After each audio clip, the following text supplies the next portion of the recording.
Boa noite a todos, sejam bem-vindos à sessão científica do SED de número 11.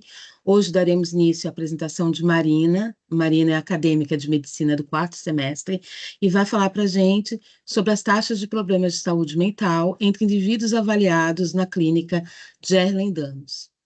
Marina, pode iniciar. Eu vou fechar minha câmera, tá bem? Boa noite a todos. Obrigada pela presença de todos que estão aqui. Meu nome é Marina, como a professora falou, sou acadêmica de medicina do quarto semestre. Minha orientadora é a professora Andrea Cristina Mariano. E eu vou apresentar hoje sobre taxas de problemas de saúde mental entre indivíduos avaliados na clínica de Ehlers-Danlos, Wood Hope. Então, esse artigo ele foi recebido dia 5 de agosto de 2024. Ele foi aceito 7 de janeiro de 2025 e ele foi publicado dia 14 de fevereiro de 2025. Ele está disponível na revista de doenças raras da Orthophonete. E os autores são P. Maxwell Slepian, Cristina Axenova e outros colaboradores. O objetivo desse estudo é analisar as taxas de problemas mentais em indivíduos avaliados na clínica Goody Hope e Ehlers-Danlos do Hospital Geral de Toronto, especificamente aqueles com síndrome de Ehlers-Danlos e transtorno do espectro de hipermobilidade generalizada. Bom, primeiro a gente precisa, né, definir alguns conceitos. Primeiramente, sobre a síndrome de Ehlers-Danlos e o transtorno de espectro de hipermobilidade generalizada, que eles são um grupo de distúrbios hereditários do tecido conjuntivo, e eles são tipicamente associados a uma série de características fisiológicas, incluindo articulações estáveis, que facilmente subluxam e deslocam, são elásticos, pele frágil e uma disfunção orgânica sistêmica. Além disso, essas características elas estão associadas a uma miríade de sintomas e condições comórbidas, incluindo a dor crônica e dor aguda recorrente, desconforto gastrointestinal, disautonomia e sintomas respiratórios. Entre essas comorbidades, há também uma série de transtornos psicológicos que também foi observado que ocorre comumente com pessoas que têm tanto SED quanto o transtorno de espectro hipermóvel generalizado. Bom, para esse estudo teve que acontecer um reconhecimento de sintomas psicológicos. Então, alguns estudos iniciais eles foram principalmente focaram principalmente nos sintomas de ansiedade em indivíduos diagnosticados com síndrome de hipermobilidade articular, com base nos critérios de Bayton. E esses estudos, eles identificaram taxas mais altas de transtorno de pânico, agorafobia e fobias simples em indivíduos com a síndrome de hipermobilidade articular, em comparações com outros controles recrutados de uma clínica de reumatologia. Além disso, outros estudos de caso controlado confirmaram uma associação entre hipermobilidade e transtorno de ansiedade e relacionaram a hipermobilidade a um risco aumentado de depressão grave. Alguns relatos de casos também relacionaram a SED, o transtorno de espectro hipermóvel generalizado, com transtornos alimentares, e estudos de populações psiquiátricas identificaram maior hipermobilidade entre indivíduos diagnosticados com ansiedade, TDAH ou psicose em comparação com controles. No entanto, esses estudos ele têm algumas limitações importantes, pois eles foram baseados em alguns critérios antigos, e também a análise do caso controle, eles não consideraram a complexidade médica de pacientes com SED e com transtorno de espectro hipermóvel generalizado, como a dor crônica e a disfunção autonômica, que elas também vão impactar diretamente na saúde mental desses indivíduos. Então, com esses estudos feitos, a clínica Goody Hope Ehlers-Danlos Syndrome, ela foi implantada no Hospital Geral de Toronto, e ele é um programa multidisciplinar que foi estabelecido com o objetivo de diagnóstico e tratamento oportunos para melhorar a vida de pessoas com SED e com o transtorno do espectro hipermóvel generalizado. E esses pacientes com suspeita de SED ou hipermobilidade, eles são encaminhados por médicos de família ou outros especialistas. E esses especialistas, eles fazem esse diagnóstico e realizam algumas avaliações clínicas detalhadas, exame físico e vão solicitar testes genéticos se necessário.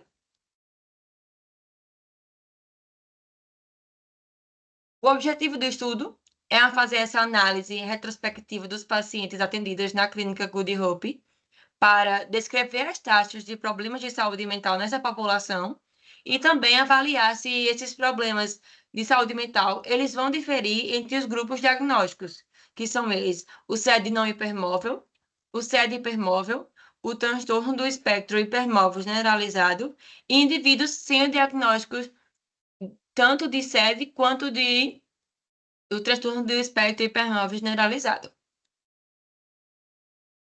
Na metodologia, os participantes foi feito incluiu todos os pacientes avaliados na clínica Good Hope e entre junho de 2018 e junho de 2021, no total foram 1.035 pacientes feito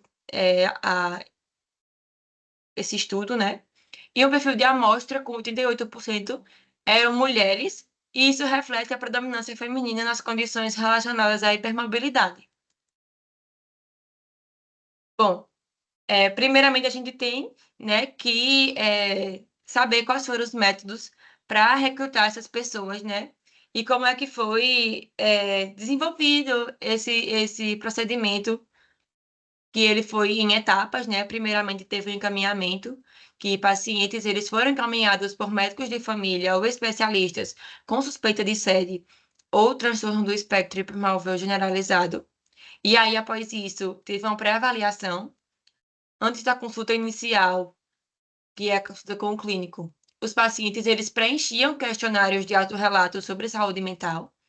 Após isso, teve uma avaliação clínica, né, que coletou histórico médico e social detalhado, incluindo a saúde mental. Exame físico focado na identificação de hipermobilidade e sinais de disfunção do tecido conjuntivo. Também, em alguns casos, foi feito testes genéticos, né, para confirmar subtipos genéticos de SED. E depois disso foi feito um diagnóstico. E então, após essa avaliação clínica e genética, quando foi necessário, esses pacientes eles foram classificados de acordo com os critérios de 2017. Então, todos os pacientes dessa amostra, né, desse caso, eles foram classificados em SED não hipermóvel, SED hipermóvel, transtorno do espectro hipermóvel generalizado ou não diagnosticados com SED e transtorno do espectro hipermóvel generalizado. Bom, para fazer, né, todo esse estudo, foram feitas algumas medidas e o histórico de saúde mental ele foi avaliado usando dois métodos. O primeiro método foi uma medida de triagem interna de autorrelato que pediu aos participantes que respondessem as seguintes perguntas com sim ou não.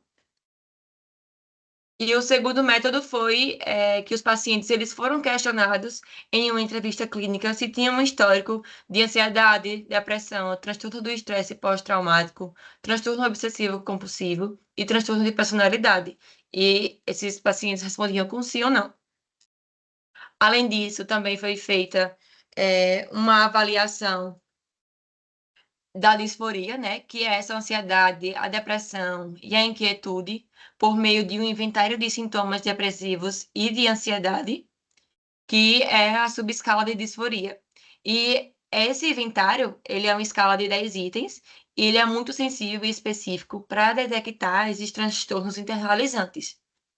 Além disso, também ele é mais vantajoso do que outros inventários, né, porque ele é mais sensível e específico. Além disso, também foi avaliada a desregulação emocional e para isso foi usada uma lista de sintomas de borderline, a BSL-23, que é um instrumento de autorrelato e que ele vai ter uma escala com 23 itens e vai avaliar a gravidade de sintomas relacionados ao transtorno de personalidade borderline, alinhado aos critérios do Manual Diagnóstico e Estatístico de Transtornos Mentais. Também foi feito um questionário de avaliação de saúde multidimensional, que ele foi usado para avaliar a dor, a fadiga e a função física. A dor, ela foi escalada de 0 a 10, sendo de 0 sem dor e 10 pior dor possível. A fadiga teve uma escala de 0, sendo sem problemas, e 10 com a fadiga extrema. E também foi avaliada a função física, que é a capacidade de realizar atividades diárias, como caminhar, sentar, se levantar da cama e realizar tarefas básicas. E aí, na função física, são 10 itens, e é estabelecido pela escala de Likert, de 0, sendo sem dificuldade, a 3, incapaz de fazer. Também foi feito um questionário composto por 6 domínios, que é o Compass 31, e ele é fundamental para avaliar a disfunção autonômica autorrelatada. Então, ele é feito por 6 domínios, né? Sendo eles intolerância ortostática, disfunção vasomotora, disfunção secretomotora, disfunção do sistema gastrointestinal, disfunção vesical e disfunção pupilomotora. E esses pacientes, eles são solicitados a avaliar, né, se há algum desses 6 domínios, e se houver, falar a frequência e a gravidade dos sintomas. Então, a partir de todos esses questionários, o estudo ele dividiu, né, a população, né, que foi estudada em quatro grupos diagnósticos, como já citei antes, mas só relembrando que foram divididos em 4 grupos, sendo o CDH, Síndrome de Ehlers-Danlos do tipo hipermóvel, o transtorno de hipermobilidade generalizada, o SED não hipermóvel, que vai estar juntando todos os subtipos, clássico, vascular, escoliótica, artrocalasia, músculo-contratural e periodontal. E também os não SED e não TEG, que são indivíduos que eles não preenchem critérios para a SED ou o transtorno do espectro hipermóvel generalizado. Aqui está uma tabela, né, mostrando as características gerais de toda a população que foi analisada. Então, aqui tem algumas características, são o sexo, né, a idade média, o nível de escolaridade, situação de emprego, estado civil, pontuação de Beighton e a avaliação da dor, da fadiga e do funcionamento físico. Bom, a partir daquela tabela, foi notório, né, que dos 1.035 casos analisados, 42 foram diagnosticados com SED não hipermóvel, então tendo todos esses subtipos, né, que a gente vê aqui. Além disso, 81 foram diagnosticados com SED do tipo hipermóvel, 410 foram diagnosticados com o transtorno de espectro hipermóvel generalizado, e 502 pessoas, eles não preencheram os critérios diagnósticos para SED ou para o transtorno do espectro hipermóvel generalizado. Ou seja, eles não tinham nem SED, nem o hipermóvel generalizado. Então, analisando assim de maneira geral a tabela, todas as categorias diagnosticadas teve uma idade média de 35,4 anos, e a maioria era do sexo feminino, como eu já citei antes. Foram feitas algumas comparações, né, que indicaram que indivíduos com subtipos de SED não hipermóvel e aqueles que não têm SED nem a hipermobilidade generalizada, eles eram mais velhos no momento da consulta inicial do que aqueles com SED hipermóvel ou com o transtorno de espectro hipermóvel generalizado. Além disso, embora a maioria seja feminina da população analisada, houve uma maior proporção de homens no grupo do SED não hipermóvel do que nos demais.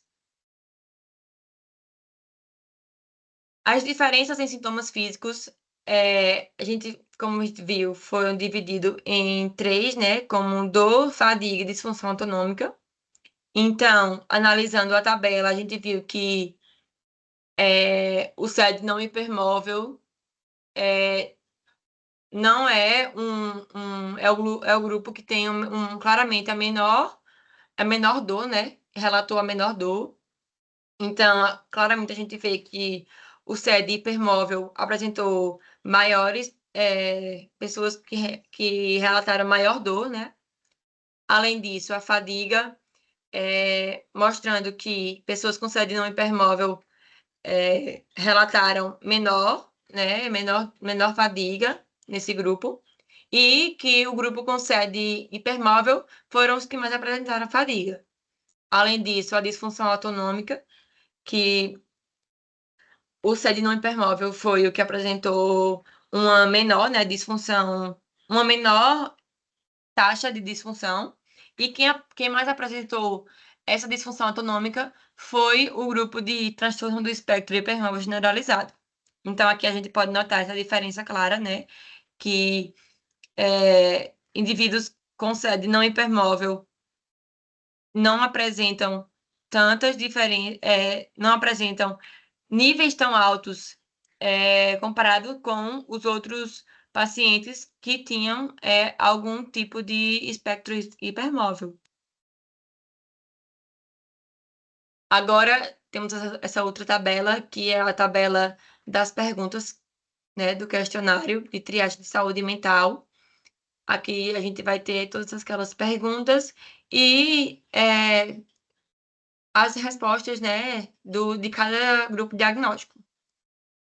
Então, a partir daquela tabela, na segunda tabela, a gente teve alguns resultados, né, que mostrando que 87,5% apresentaram ansiedade ou depressão, e dessa porcentagem de pessoas, 92,5% foram pessoas que tinham transtorno do espectro hipermóvel generalizado, depois pessoas com série hipermóvel, e as não diagnosticadas também apresentou um alto ansiedade e depressão. E quem menos apresentou foi esses pacientes diagnosticados com SED não hipermóvel. Além disso, na outra pergunta de uso de medicação para ansiedade e depressão, quem mais teve a população com diagnóstico de transtorno do espectro hipermóvel generalizado obteve essa maior uso de medicação, né, com 75,2%. E o SED não hipermóvel teve menor uso de medicação para ansiedade e depressão. E a autoagressão, que é a mutilação, né? Ela foi apresentada mais preeminente no transtorno do espectro hipermóvel generalizado, com 33,4%, e menor em SED não hipermóvel, com 15,4%. Aqui temos a terceira tabela, que foi a tabela das taxas de diagnóstico de saúde mental a partir da nota do histórico clínico. Então, aqui foi as perguntas autorrelatadas, né, que perguntando se tinha ansiedade, depressão e outros transtornos. Com base nessa terceira tabela, foi feita uma análise que a ansiedade ela estava elevada, especialmente no transtorno do espectro hipermóvel generalizado, com 66,8%. Além disso, também a síndrome, a SED do tipo hipermóvel também estava mais elevada, e os não diagnosticados também estavam elevados. Além disso, os grupos de SED não hipermóvel foram um grupo com uma menor porcentagem de ansiedade. Sobre a depressão, teve uma prevalência no grupo de transtorno do espectro hipermóvel generalizado, assim como da ansiedade, né? Também, um dos mais elevados foi o SED tipo hipermóvel, e depois o não diagnosticado, né? E, novamente, o grupo de SED não hipermóvel, eles apresentaram uma menor prevalência de depressão. Aqui a gente tem a quarta tabela, mostrando a disforia e sintomas de borderline por diagnóstico. Então, foi notório que não há uma diferença estatística significativa nos níveis de disforia ou dos sintomas de borderline entre os grupos. Então, porém, há uma tendência observável de maiores pontuações e maior percentual acima do limite clínico do grupo de transtorno do espectro hipermóvel generalizado, principalmente em sintomas de borderline. Mas, no geral, esses sintomas de borderline são poucos prevalentes na amostra. E isso sugere uma característica borderline que não são predominantes nem diferenciadoras entre os subgrupos. Então, em questão de todos os achados dessas tabelas que a gente analisou agora, o principal achado nele foi esse padrão claro de que indivíduos com a CDH, com o transtorno do espectro hipermóvel generalizado e os não diagnosticados com SED ou com o transtorno do espectro hipermóvel generalizado, eles apresentaram maior sobrecarga de dor, fadiga e disfunção autonômica e uma maior prevalência de transtornos ansiosos e depressivos, tanto subjetivamente quanto em diagnóstico clínico. Outra achada importante também foi que o grupo SED não hipermóvel apresentou um perfil bem distinto, que teve um menor índice de dor, fadiga, disfunção autonômica e também menores taxas de sofrimento psíquico e autolesão. Além disso, também teve um alto sofrimento psicológico, né? Os sintomas de borderline, eles são baixos, e ele mostra que o sofrimento ele não está relacionado a transtorno de personalidade, mas provavelmente às condições clínicas crônicas e às limitações funcionais. Agora a gente vai para uma parte do artigo em que ele fez uma análise, né, do estudo atual com estudos anteriores, que também foram sobre essa comparação, né, de pessoas com hipermobilidade e a saúde mental. Então, comparando com essas pesquisas, os resultados, eles contrastam com esses estudos anteriores. E eles vão mostrar, né, maior risco de transtornos mentais. Esses estudos anteriores mostram esse maior risco em pessoas com SED e com o transtorno do espectro hipermóvel generalizado, comparado com os diferentes tipos de subgrupos diagnósticos. Mesmo onde houve diferença, o tamanho foi muito pequeno. Então, essa questão mostra que no estudo do artigo, a diferença teve uma diferença, mas foi muito mínima entre esses diferentes subgrupos, comparado com as pesquisas anteriores que mostraram uma discrepância muito alta, afirmando que pessoas com SED com o transtorno do hipermóvel generalizado, eles tinham maiores riscos de transtornos mentais, o que não foi analisado, o que não foi confirmado nesse estudo. Pode ter tido, né, nesse estudo do artigo,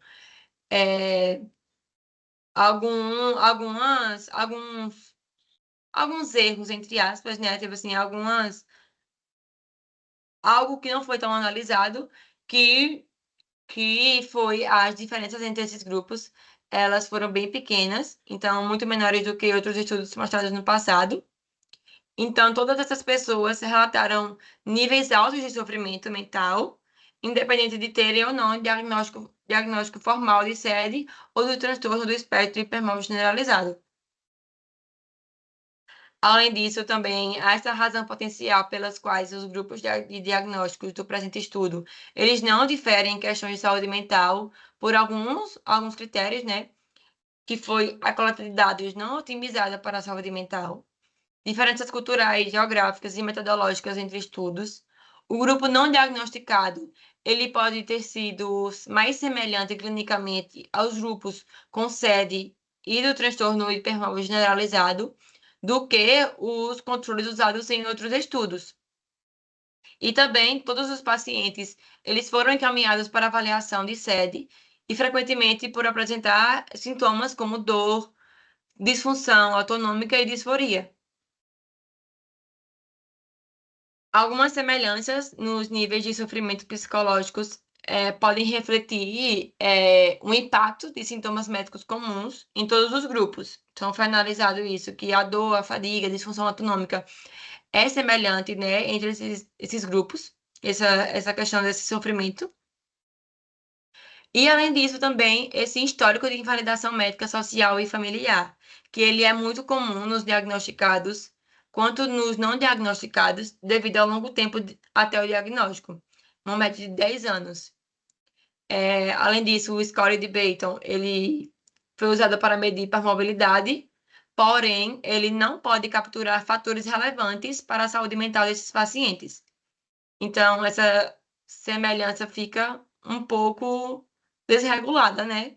Para fazer isso, porque esse estudo teve alguns empecilhos.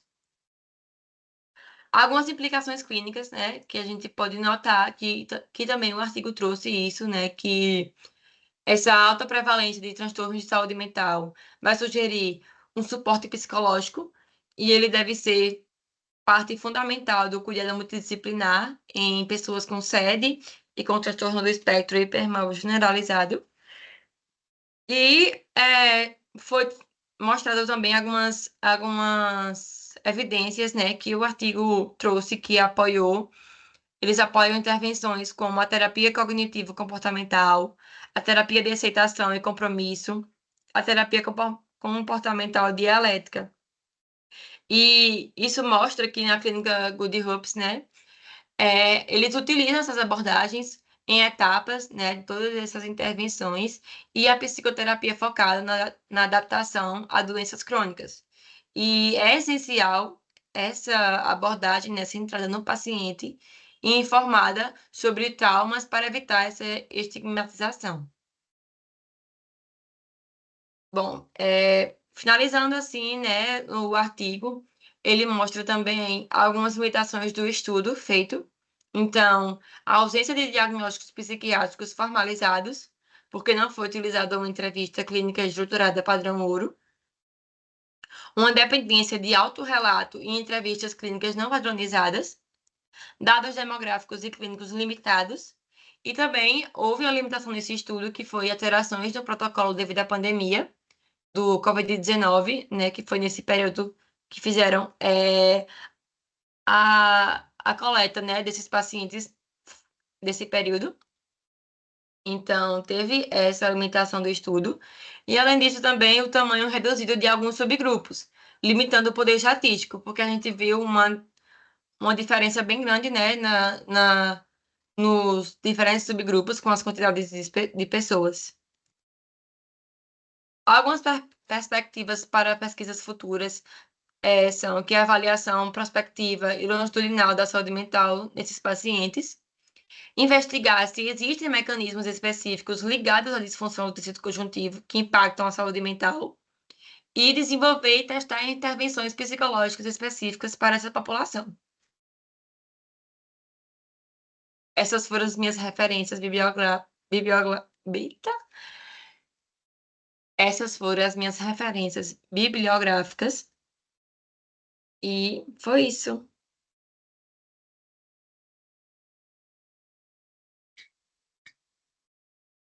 Obrigada, Marina. A gente vai abrir para as perguntas, então, né? Caso vocês tenham alguma dúvida ou algum interesse sobre alguma parte do trabalho, né? Fiquem à vontade. Eu queria esclarecer que as apresentações do NEIS e SED, as nossas sessões científicas, elas também têm o apoio da AbraSED, né? Que apoia a execução do nosso projeto de popularização da ciência. E que todo o material discutido aqui, né, é colocado nas nossas redes sociais e divulgado no nosso perfil do YouTube. Então, estamos abertos a perguntas. Esther, pode Boa falar. noite. Boa noite. Gostaria de dizer que eu gostei muito da apresentação e, na verdade, minha dúvida não é tanto sobre esse artigo em si, mas sim sobre, acredito que o processo para chegar até ele, porque a gente pode ver, né, pelo prosseguimento da apresentação, que é realmente um problema para conseguir coletar esses dados de uma forma, digamos que certeira. Eu gostaria de saber se foi difícil achar muitos artigos que tratem desse tema, pois eu acredito que seja até um tema meio negligenciado. Marina? Oi. Então, sim, tinha bem poucos artigos sobre essa questão psicológica em pessoas com SED, né? E fazem essa comparação da questão da saúde mental com a hipermobilidade. Mas esse artigo foi o que mais focou assim, nessa comparação de verdade, tipo assim, de mostrar mesmo que se realmente existe ou não essa diferença entre pessoas com sede e pessoas que não têm sede, se essas pessoas realmente vão apresentar uma maior taxa de depressão ou ansiedade ou qualquer outro tipo de problema de saúde mental, né? Mas a gente nota que o próprio artigo ele falou isso, né? Que essa perspectiva futura, que tenha mais estudos sobre isso e também que porque notou também, né, nesse estudo que tinha muitas limitações, porque foi uma análise de dados, né, de uma clínica. Então é necessário que foquem mais em pesquisa sobre isso, porque a gente nota que é algo que é muito importante no impacto da saúde dessas pessoas e que vai ser algo que é algo bem necessário, né, para a medicina em si. Eu só queria dizer que essa clínica ela foi fundada em 2017 e pelo menos foi o dado que eu achei procurando. Tá? O artigo não fala do estabelecimento da clínica, mas não fala da sua fundação. Ela foi criada em 2017 e ela já foi criada nesse molde de ter um programa multidisciplinar. Então, além de vários médicos que ela tem, de várias especialidades, ela tem a questão da nutricionista, do psiquiatra, de todo mundo que engloba, ou que segue, na verdade, todo o processo de tratamento e diagnóstico do paciente que chega até eles, tá? Daquela pessoa que está procurando. E ele começou a avaliar os dados em 2018. Então, eu acredito que ele desprezou, ele fala no artigo, que ele retirou da amostra as pessoas que não tinham o sintoma e que não se encaixavam no quadro de hipermobilidade. Então, eu acredito que ele tenha usado a maior parte dos pacientes que estavam sendo atendidos na clínica para chegar a isso. E aí eu vou fazer uma consideração que Marina falou e que eu acho que é super importante. A amostra dele, ela, em termos de sede hipermóvel, e de pacientes sedianos, de uma forma geral, ela é muito pequena comparada àqueles que não foram diagnosticados, que não tiveram o diagnóstico, ou mesmo aqueles que têm transtorno do espectro de hipermobilidade generalizada. Enquanto esses dois últimos têm coisa de 400 pessoas, as pessoas com hipermobilidade, com sede de tipo hipermóvel, eram 87 pacientes. Então, comparativamente, é um N muito pequeno. Então, talvez ele não tenha encontrado, ele fala muito em diferenças estatísticas, né, Marina, nas análises dele, mas talvez ele não tenha diferença estatística, porque realmente ele tinha um grupo muito pequeno. Então, mesmo fazendo tudo, ele acabou que ele não conseguiu separar muito bem, em termos diagnósticos, esses grupos. E talvez porque realmente ele tenha feito uma pré-análise, que é um pré-teste que ele fez, tenha aplicado os testes que estavam à mão, ele aplica 3, 4 testes, na verdade, que são testes de referência, né, utilizados por psiquiatras da área, mas eu acredito que talvez o formato que ele fez metodologicamente e a forma, o número de pessoas da amostra dele tenha prejudicado um pouco o que ele encontrou pelo caminho. Em nenhum momento ele diz sobre o tempo que essas pessoas as levaram até obter o diagnóstico. Mas tem uma fala dele importante nesse artigo, né, Marina, onde ele já fala que os sedianos, que o grupo formado pelo SED, pelos demais tipos de SED, que não é hipermóvel, era um grupo onde você tinha um menor índice de pessoas com ansiedade e depressão. Ele cita isso no artigo, né? Então, talvez ele leve em consideração também que a ansiedade e depressão, ela se dê pelo tempo do diagnóstico e porque você não tem, às vezes, uma forma de bater o martelo, como em outras sedes, onde você tem um teste genético. Eu queria agradecer a todos pela presença, gostaria de agradecer a Marina pela apresentação, tá, Marina? E agradecer a todo mundo que contribuiu para a apresentação de Marina e a montagem de tudo e a vinda dela para cá. Tá bom? Muito obrigada, Marina. E obrigada a todos.